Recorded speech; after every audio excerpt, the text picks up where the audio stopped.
Hi, I'm Ariana, coming from Nocturnal Delight. I'm doing my very first vlog today, so I'm rather excited. You'll have to bear with me. Uh, I was given a prompt of a question, so I thought I would use that today.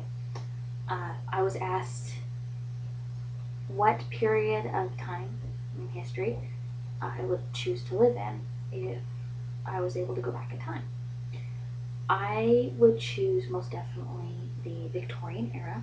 It is one that I have extensive knowledge on, which is helpful.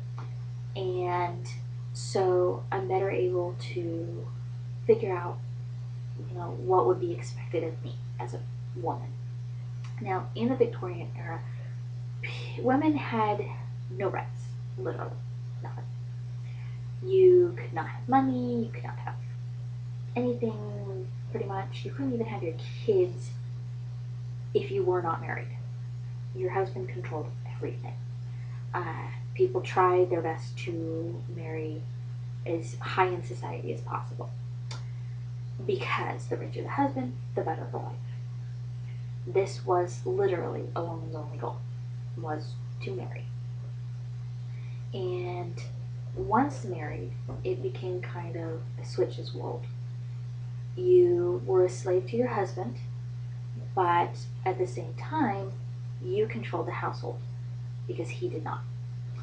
So it was very interesting for women, honestly. Like I said, we're coming back to that domestic servitude kind of thing, except that women didn't actually do, in a rich household, any of the actual work. You had servants. You had, depending on how rich the household, you'd have a lady's maid, a butler, a cook, uh, other maids. If you were really, really rich, you'd have a stable hand, possibly a governess for your children. So you didn't even actually raise your kids if you were really rich, which is kind of sad to me because I am a mom, a single mom, and my son is my world. But coming back to the question at hand, um, while you were expected as a woman to give your husband everything, um, you were not expected to do that in the household. The servants, excuse me, the servants would do all of the work, but you were in charge of what work they did. You were in charge of how they did it and how fast they did it. This was all in the long run to make your husband smile because it was your job to create a peaceful environment at home, one of calm and clarity and cleanliness that your husband would come home to from work. As such, uh, you were expected to be very, very businesslike in how you handle things at the house. On top of all of this, you had your certain high standards in society.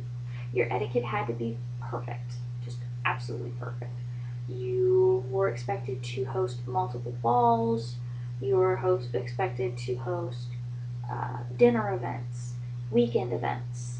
Uh, you were expected to host any number of events to boost your husband's reputation and allow him to mingle with and make connections at these parties.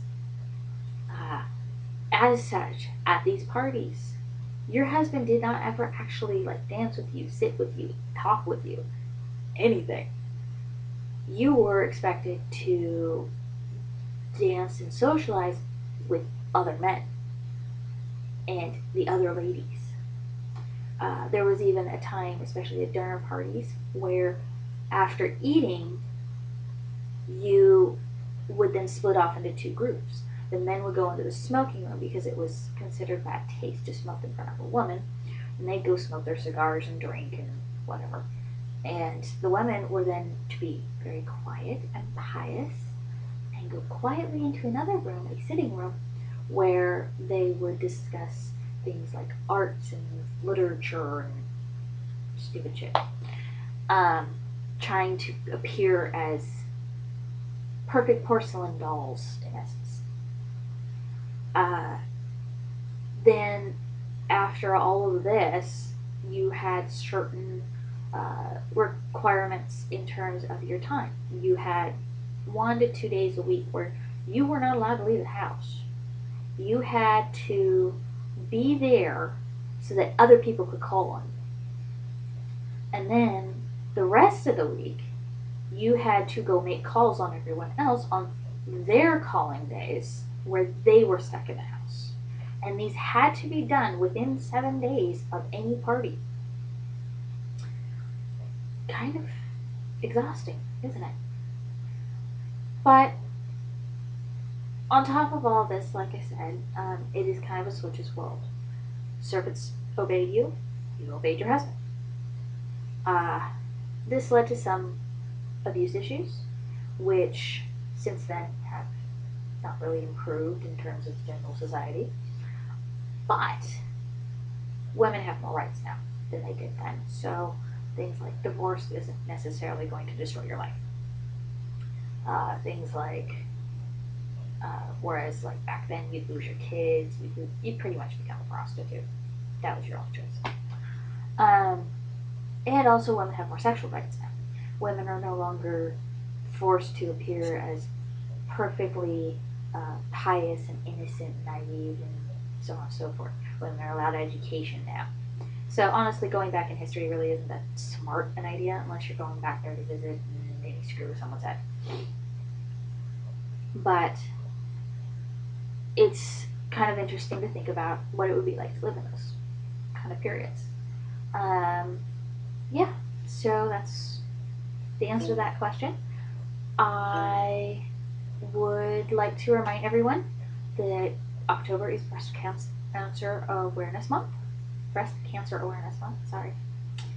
And please, I beg of you, go get checked. Make sure you remember to get yourself checked. It is very important. I myself have lost 2 relatives to breast cancer that were kind of important in my life. My great aunt and my great grandmother were both diagnosed and died of breast cancer. So I am aware that it does run in my family, and so I get myself checked as often as I need to, sometimes more so, depending. You also remember to do your self-checks, because those can be very, very good early warning signs, and you can do them in the shower, and they can feel really good in the morning, kind of wake me up. It's kind of nice. And also, if you know anyone with breast cancer, or who is a family member, or has a friend that has breast cancer, give them all the love and support you can, because it really is hard, even as someone who doesn't have breast cancer and really has to watch someone they care about go through it. It's hard. It's very, very hard. So just support them as best you can. Also, to my lovelies out there, we are having an open chat on Monday, October 22nd at 8 p.m. Central. We'll be Harvest and myself discussing roles and how we live in them. We would love to see all of you there with lots of questions and lots of things to say. We'd like to be able to talk with all of you and meet some of you, and we look forward to it. We'll see you there, hopefully, and thank you for bearing with me on my first vlog. I'm sure they will improve as I get used to this. Love you all, and I'll talk to you soon.